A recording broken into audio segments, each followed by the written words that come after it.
প্রায় দেড় দশক পর আজ হতে যাচ্ছে কুমিল্লা দক্ষিণ জেলা বিএনপির সম্মেলন। সকাল থেকেই সম্মেলন ঘিরে নেওয়া হচ্ছে শেষ সময়ের প্রস্তুতি। নেতাকর্মীদের প্রত্যাশা, এই সম্মেলনের মধ্য দিয়ে স্থানীয় বিএনপি সাংগঠনিকভাবে আরও বেশি সুদৃঢ় হবে, অনেকাংশে কমে আসবে নেতৃত্বের জোট। দ্বিবার্ষিক এই সম্মেলনে তৃণমূলে ১৪১৪ জন কাউন্সিলর ভোটাধিকার প্রয়োগের মধ্য দিয়ে তাদের নেতৃত্ব নির্বাচিত করবেন। ভার্চুয়ালি যুক্ত হয়ে দলের ভারপ্রাপ্ত চেয়ারম্যান তারেক রহমানের দিক নির্দেশনা বাড়তি অনুপ্রেরণা যোগাবে। সম্মেলন নিয়ে আরও জানাতে সরাসরি যুক্ত হচ্ছেন সহকর্মী নাসির উদ্দিন চৌধুরী। কথা বলবো তার সাথে। নাসির, নেতাকর্মীরা কি জড়ো হতে শুরু করেছেন কিনা, কখন আনুষ্ঠানিকভাবে সম্মেলনের কার্যক্রম শুরু হবে, আর উচ্ছ্বাস কেমন দেখছেন, সব মিলে জানাবেন। দ্বিবার্ষিক সম্মেলন আজ অনুষ্ঠিত হবে কুমিল্লা টাউন হল মাঠে। এই সম্মেলনটি অনুষ্ঠিত হবে এবং এই সম্মেলনে বিএনপির ভারপ্রাপ্ত চেয়ারম্যান তারেক রহমান ভার্চুয়ালি যুক্ত হয়ে প্রধান অতিথি হিসেবে বক্তব্য রাখবেন এবং বিএনপি স্থায়ী কমিটির সদস্য সালাউদ্দিন আহমেদ প্রধান বক্তা হিসেবে বক্তব্য রাখবেন। তো আমরা এই সম্মেলনটির যেটি দেখছি সেটির বিকেল ৩টায় এই সম্মেলনটি অনুষ্ঠিত হবে। ইতিমধ্যে সম্মেলন স্থলে তাদের সম্মেলনের আয়োজকেরা মঞ্চ এবং যারা আসবেন নেতাকর্মী এবং ডেলিগেট কাউন্সিলর তাদের জন্য সকল আয়োজন তারা সম্পূর্ণ করেছেন।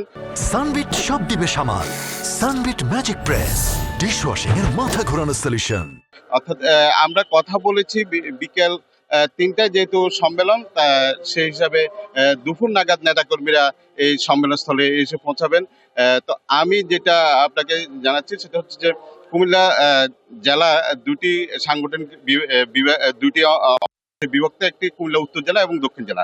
দক্ষিণ জেলায় 10টি উপজেলা এবং 4টি পৌরসভা নিয়ে দক্ষিণ জেলাটি শুরু হয়েছে বিএনপির।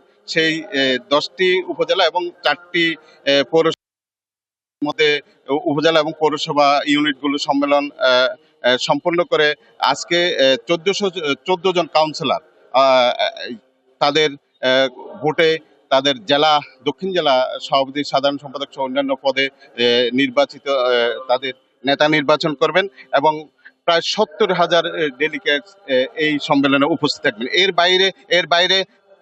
এর বাইরে তারেক রহমানের বক্তব্য শোনার জন্য জেলা থেকে, উত্তর এবং দক্ষিণ জেলা থেকে নেতা আসবেন বলে আমাদেরকে জেলা আহ্বায়ক কমিটির সদস্যরা জানিয়েছেন। তারা জানিয়েছেন প্রায় লক্ষাধিক নেতাকর্মীর সমাগম এই সমাবেশে ঘটবে, কারণ দীর্ঘ ১৬ বছর পর তাদের দলের প্রধান তারেক রহমানের বক্তব্য শোনার জন্যই নেতাকর্মীদের এই সমাবেশস্থল এবং এই সমাবেশে আসবেন বলে তারা জানিয়েছেন। তবে এই সমাবেশকে ঘিরে আমরা গত কয়েক মাস যাবৎ দেখছি যে আনন্দ উদ্দীপনা দেখা।